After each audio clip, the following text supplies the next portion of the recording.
సంక్షేమ పథకాలు పూర్తి స్థాయిలో అమలు చేస్తేనే కుటుంబ అభివృద్ధి జరుగుతుందని, అదే రాష్ట్ర అభివృద్ధి అని వైసీపీ రాష్ట్ర జనరల్ సెక్రటరీ సజ్జల రామకృష్ణారెడ్డి అన్నారు. సంక్షేమ పథకాలు అమలు చేస్తే శ్రీలంక అవుతుందన్న చంద్రబాబు ఉచిత హామీలను ప్రజలు నమ్మే పరిస్థితి లేదన్నారు. ల్యాండ్ టైటిల్ యాక్ట్ తీసుకొచ్చింది బీజేపీ అని, దానిపై చంద్రబాబు చేస్తున్న అసత్య ప్రచారాలను ప్రజలు నమ్మడం లేదంటున్న సజ్జల రామకృష్ణారెడ్డితో మా ప్రతినిధి Rajesh special face to face. 24 సార్వత్రిక ఎన్నికలకు సంబంధించి మరోసారి గెలిచేందుకు కూడా ఇప్పటికే వైసీపీ అన్ని విధాలుగా కూడా సిద్ధమైంది. అయితే 2019 వరకు కూడా దాదాపు 90% పైగా కూడా సంక్షేమ పథకాలు అమలు చేశామంటూ కూడా ఇప్పటికే చెప్తున్న పరిస్థితి అయితే ఉంది. అయితే ప్రతిపక్షాలు చేస్తున్న ఆరోపణలు కావచ్చు, ప్రస్తుత రాజకీయ అంశాల మీద, అలాగే మళ్ళీ అధికారంలోకి వస్తే ఎలాంటి అభివృద్ధి చేస్తారు మనతో మాట్లాడడానికి YCP state general secretary Sajjala Ramakrishna Reddy ఉన్నారు. సార్, ప్రధానంగా 2019లో మీరు అధికారంలోకి వచ్చిన తర్వాత 90% పైగా కూడా పథకాలు అమలు చేశామంటున్నారు. కానీ సంక్షేమ పథకాలు ఒకటే కాదు, అభివృద్ధి లేదనేసి కూడా ప్రతిపక్షాలు విమర్శలు చేసిన పరిస్థితి. వాళ్ళు ఏదైతే చంద్రబాబు నాయుడు తన హయాంలో చేయలేకపోయాడో, జగన్మోహన్ రెడ్డి గారిని విమర్శించడానికి ఏమీ లేవు కాబట్టి, సంక్షేమం అనేది ప్రామినెంట్గా కనపడుతోంది కాబట్టి ప్రపంచానికి సంక్షేమం తప్ప ఈయనేం పట్టించుకోవట్లే అన్నాడు. సంక్షేమమే అభివృద్ధి. సంక్షేమం సరిగా చేస్తే, ప్రతి కుటుంబము తన కాళ్ళ మీద తను నిలబడేట్టు చేస్తే, వాళ్ళ ఆదాయ వనరులు పెంచుకోగలిగితే, మంచి జీవితంలోకి వాళ్ళు అడుగు పెట్టగలిగితే కుటుంబం మొత్తం, అంతకంటే అభివృద్ధి ఏముంటుంది? అది ఉద్యోగం ద్వారా వస్తుంది, ఉపాధి ద్వారా వస్తుంది, లేదా స్వయంగా ఉపాధి వాళ్ళంతా వాళ్ళు క్రియేట్ చేసుకోవడం ద్వారా కూడా వస్తుంది. పిల్లలకు మంచి చదువు చదివించాలి, మంచి ఆరోగ్యం ఉండేట్టు చూసుకోవాలి, ఉన్నత చదువులకు ఫీజు రీయింబర్స్మెంట్ ఫుల్ దీంట్లో ఉండాలి. ఇవన్నీ చేసిన ద్వారా సంక్షేమం అనేది, అభివృద్ధి అనేది జగన్మోహన్ రెడ్డి గారు చూపగలిగారు. ఇది కాక మామూలు మనం కన్వెన్షనల్ సంప్రదాయ పద్ధతిలో అనుకునే అభివృద్ధికి కూడా నిజంగా అంటే బిగ్ ఎకనామిక్ దీనికి పోవాలా, వికేంద్రీకరణ కోసమే మనకున్న అడ్వాంటేజియస్ పొజిషన్, కోస్ట్ లైన్ ఏదైతే 950 కిలోమీటర్స్ ఉందో దానికి సంబంధించి 4 పోర్ట్లు అడిషనల్గా, అంటే ఇప్పుడు 8 అవుతాయి మొత్తం పోర్ట్లు, 4 కొత్తగా కడుతున్నాం. ఇది కట్టాక పోర్ట్ బేస్డ్ ఎకానమీ డెవలప్ అయితే నెక్స్ట్ 5-10 ఇయర్స్లో విజువలైజ్ చేయలేనంతగా ఏపీ అగ్రెసివ్గా, ఇప్పుడు గుజరాత్ ఉంది టాప్లో, దాంతో పోటీ పడగలదు. ఇంటికి ఈస్టర్న్ సైడ్ ఇటువైపు ఇన్ని పోర్ట్లు లేవు. దాంతోపాటు టూరిజం పెరుగుతుంది, ఆదాయం పెరుగుతుంది. అంటే స్టేట్ను సెల్ఫ్ రిలయంట్గా చేసే దిశగా కూడా అడుగులు పడుతున్నాయి.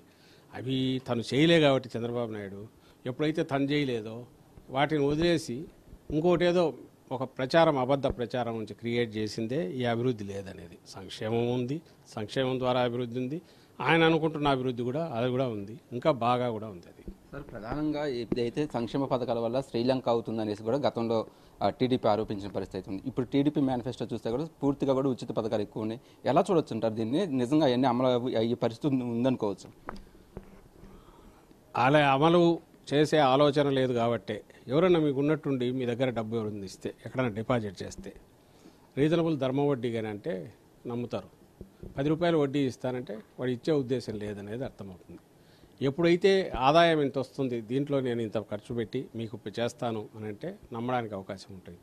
నీ ఆదాయమే రూపాయి ఉంటే నువ్వు 10 రూపాయలు నేను నీకు ఇస్తానంటే జనం ఎట్లా నమ్ముతారు? ప్లస్ మేము ఇచ్చినది, ఇప్పుడు ఇస్తున్నది నువ్వు ఏదైతే శ్రీలంక అంటున్నావో దానికి జగన్మోహన్ రెడ్డి గారు మనం ఎక్స్ప్లెయిన్ చేశారు. ఇది అన్ని లెక్కలేస్తే 70,000 కోట్లు అవుతుంది. మరి నీవన్నీ లెక్కేసి మొత్తం వేసి చూపిస్తే ఇట్లా శాచురేషన్ బేసిస్ మీద ఇంతమందికి ఇచ్చంటే 150,000 కోట్లు, 160,000 కోట్లు అవుతుంది. ఎక్కడి నుంచి వస్తుంది? స్టేట్ బడ్జెట్లు లేవు, అంత ఎకానమీ మనకు వచ్చిన ఫండ్ ఇవి కూడా లేదు. ఇంత ఉన్నప్పుడు నువ్వు ఎట్లా చేస్తావు అంటే అబద్ధం ఆడుతున్నావు. అదే విషయం జనానికి కూడా తెలుసు కాబట్టి, ప్రజలకు తెలుసనే అర్థమైందనేది ఆయనకు తెలిసింది. అందుకే ఈ మధ్య పెద్ద మాట్లాడట్లే, ఎక్కడో పాసింగ్ దీనిలాగా అది ఇస్తాను ఇది ఇస్తాను అంటున్నాడు. కానీ నిజంగా నాకు నమ్మకం ఉంటే ఈ అబద్ధ ప్రచారాలు ఈరోజు ఇచ్చినాడు ల్యాండ్ టైటిలింగ్ యాక్ట్, అది వస్తే భూములన్నీ మింగేస్తాడు జగన్మోహన్ రెడ్డిని. ఎవడన్నా కోట్ల రూపాయలు పెట్టి అట్లాంటి యాడ్ ఇస్తాడా ఎన్నికలకు 2 రోజుల ముందు? అన్లెస్ నీకు నువ్వు చెప్పిన హామీల మీద నీకే నమ్మకం లేకపోతే తప్ప అతనికి లేదు నమ్మకం. జనం నమ్మరనేది తెలుసు. అందుకే బెదరగొట్టాలని చూస్తున్నాడు. జగన్ వస్తే మీ భూములు పోతాయని బెదరగొట్టి 4 ఓట్లు వస్తాయని చూస్తున్నాడు. కాబట్టి అతని దానికి సంబంధించి శ్రీలంక, మాది శ్రీలంక అయితే మేము ఇంతకుముందు కూడా అడిగాము. మరి అతను అవన్నీ అమలు చేయాలంటే మరి ఇంకేదేం కావాలా? ఏదైనా వరల్డ్ బ్యాంక్ నుంచో లేకుంటే ఎక్కడి నుంచో డైరెక్ట్ ఫండింగ్ ఏది ఉండాలా? లేకుంటే సోమాలియా ఇది అయిపోవడం, ఇంకోటి ఎత్తిపోవాలి. మరి ఇవన్నీ మేధావులు క్వశ్చన్ చేయాలా, విఘ్నులు క్వశ్చన్ చేయాలా, ఆలోచన పరులు క్వశ్చన్ చేయాలా? జగన్మోహన్ రెడ్డి గారు ప్రాగ్మాటిక్గా ఏది ఆచరణాత్మకమో అదే ప్రామిస్ చేస్తున్నారు. పొరపాటున దాన్ని గీటు దాటి ఇంకోటి ప్రామిస్ చేయట్లేదు. వేరే చంద్రబాబు నాయుడు అసాధ్యమే చెప్తున్నాడు. మరి ఆ విషయం న్యూట్రల్గా సోకాల్ న్యూట్రల్ వాళ్ళు కానీ వీళ్ళు కానీ క్వశ్చన్ చేసి జనానికి చెప్పాలి. అది సార్ ప్రధానంగా రెండు అంశాలు ఇక్కడ కీలకంగా ఉన్నాయి. ఏదైతే భూల్యాండ్ చట్టం టైటిల్ యాక్ట్ ఉందో ఆ యాక్ట్ తీసుకొచ్చింది కేంద్ర ప్రభుత్వం, కానీ దాని వల్ల భూములు కొట్టేస్తున్నారు అనేది కూడా టీడీపీ చేస్తున్న ప్రచారం. అంటే అధికార పార్టీ నుండి కొంత వెనకబడి ఉందంటారు టీడీపీ ప్రచారాన్ని గ్రౌండ్ లెవెల్లో తీసుకెళ్లే విధంగా కూడా. అబద్ధం గురించి మాట్లాడేటప్పుడు దానికి ఏం చెప్తాం? ఏదైనా దానికి రీజన్ జరుగుతున్న దాని గురించి అంటే సమాధానం ఇవ్వచ్చు. పూర్తి విష ప్రచారం, అబద్ధ ప్రచారం చేసి ఆ అబద్ధం ప్రచారం గురించి మీరు ఎందుకు ఇది చేయలేకపోతున్నట్టు నేను ఇంతకుముందు అదే ఒక గేమ్ రూలు ఒక పద్ధతి ప్రకారం ఆడాలి. అట్లా కాకుండా నువ్వు ఇంకో రకంగా ఆడి నువ్వు సరిగా ఆడట్లేదంటే అతను చేసేది తప్పుడు. ఆ తప్పు దానికి సంబంధించి ఒక అబద్ధం జనం నమ్ముతారని ఎందుకు అనుకుంటాం? అందువల్ల దాని గురించి ఎందుకు ఆలోచిస్తాం? దీనికి సంబంధించి ఎన్నికలకు సంబంధించి హామీలు లేకపోతే గతంలో ఏం అమలు చేసాం, ఇప్పుడేం అమలు చేసాం, రేపేం చేస్తాం, దీని మీద ఎంత డిస్కషన్ అయినా చేయొచ్చు, ఆన్సర్ ఇవ్వచ్చు.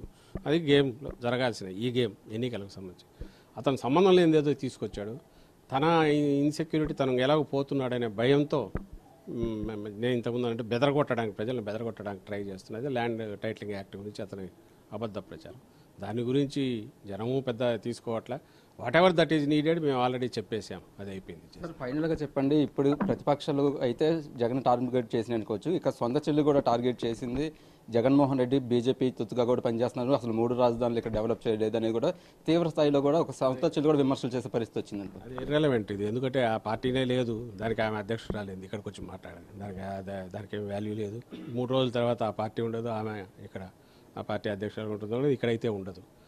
ఆమెను ఆ పాత్రను ప్రవేశపెట్టింది చంద్రబాబు నాయుడు, ఆమెతో మాట్లాడుస్తున్నారు చంద్రబాబు నాయుడు. ఆమె మాటల్లోనే ఆ మధ్య బయట కూడా పడింది వైఎస్ఆర్సీపీ ఓట్ బ్యాంక్ కూడా చీల్చాలని. ఆమెను ఆ పర్పస్ కోసం పెట్టుకుంది. దానికి ఆమె మాట్లాడే మాటలకు ఏమని రిప్లై ఇస్తాం? ఏమి ఇవ్వట్లేదు. Thank you sir. అది ఫైనల్గా చూస్తే 2024 ఎన్నికల్లో ఇప్పటికే దాదాపు 90% పైగా కూడా సంక్షేమ పథకాలు అమలు చేశాము. పూర్తి స్థాయిలో కూడా మరొకసారి వైసీపీ అధికారంలో రావడానికి సిద్ధంగా ఉంది. దానికి సంబంధించి కూడా పూర్తిగా కూడా వైసీపీ కూడా సంసిద్ధంగా ఉందంటూ కూడా సజ్జల రామకృష్ణారెడ్డి అయితే చెప్తున్నారు. వీడియో జర్నలిస్ట్ ప్రవీణ్తో రాజేష్, ప్రైమ్ 9 న్యూస్, విజయవాడ నుంచి.